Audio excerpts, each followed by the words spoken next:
সুপ্রিয় দর্শক মণ্ডলী, আপনাদেরকে জানিয়ে দেব আমাদের হাতে থাকা এই মুহূর্তে সর্বশেষ সংবাদ আপডেট। শুরুতেই থাকছে, সাবেক রাষ্ট্রপতি ফিরে প্রমাণ করলেন তিনি পালাননি।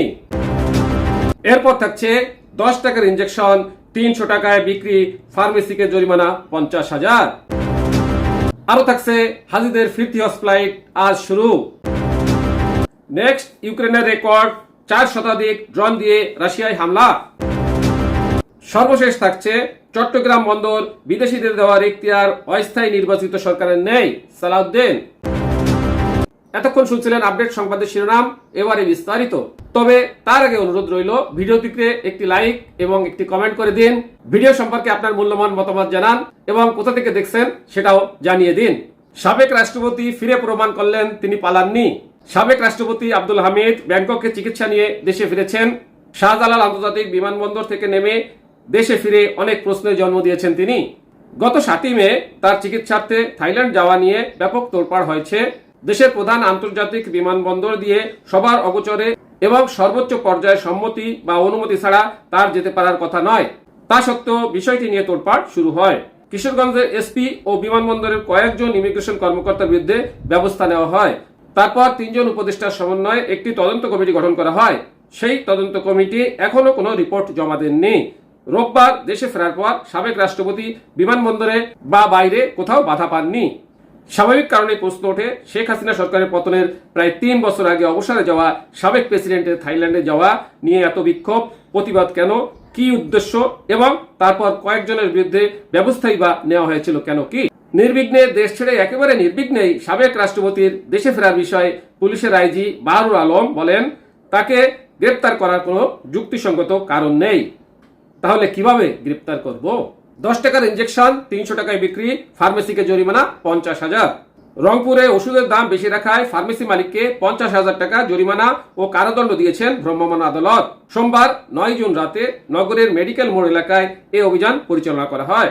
জানা গেছে, নগরীর মেডিকেল মোড় এলাকার অবসর মেডিসিন কর্নার ও সার্জিক্যালে এক রোগীর জন্য ওষুধ কিনতে আসেন রহমতুল্লাহ নামে এক ভোক্তা। তার কাছে একটি 10 টাকা মূল্যের ইনজেকশন 310 টাকা, 4টি ইনজেকশন সিরিজ 180 টাকা এবং 60 টাকা মূল্যের একটি মেডিকেল টেপ 480 টাকা বিক্রি করে দোকানটির কর্মচারীরা। ওই ভোক্তা দাম বেশি দেওয়ার অভিযোগ তুলে ধরে সোমবার দুপুরে ওই দোকানে যোগাযোগ করলে তারা বিষয়টি এড়িয়ে যাওয়ার চেষ্টা করেন।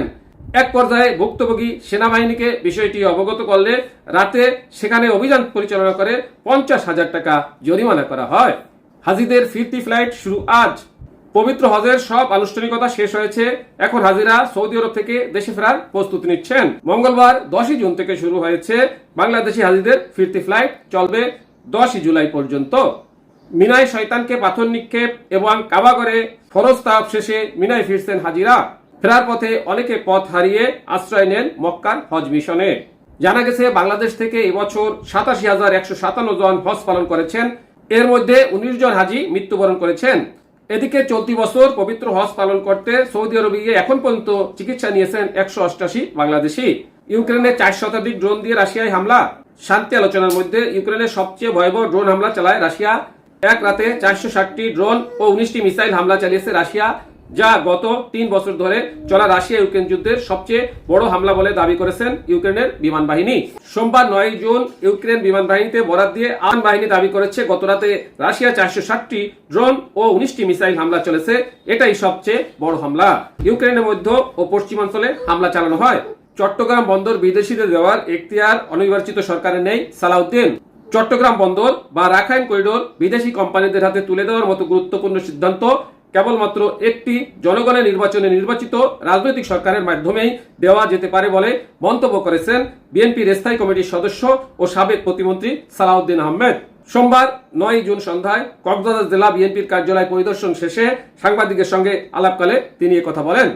সালাউদ্দিন আহমেদ স্পষ্ট ভাষায় বলেন, জাতীয় ঐক্যমত্যের ভিত্তিতে গঠিত একটি রাজনৈতিক সরকারই এ ধরনের রাষ্ট্রীয় গুরুত্বপূর্ণ সিদ্ধান্ত নিতে পারে। কোনো অস্থায়ী ও অনির্বাচিত সরকারের সেই এখতিয়ার নেই। এ সময় বিএনপির এই নেতা আগামী জাতীয় নির্বাচন নিয়ে বলেন, এপ্রিল মাস বাংলাদেশের রাজনৈতিক, সামাজিক ও ধর্মীয় বাস্তবতা বিবেচনায় জাতীয় নির্বাচনের জন্য উপযুক্ত নয়। পাবলিক পরীক্ষা, আবহাওয়া, রমজান সব মিলে ওই সময় নির্বাচন করলে অংশগ্রহণমূলক পরিবেশ তৈরি হবে না। তিনি জানান, বিএনপি চায় দেশের অধিকাংশ রাজনৈতিক দলের সম্মিলিত মতামতের ভিত্তিতেই নির্বাচন ডিসেম্বরের আগেই অনুষ্ঠিত হোক। সাথে থাকার জন্য ধন্যবাদ। আসসালামু আলাইকুম।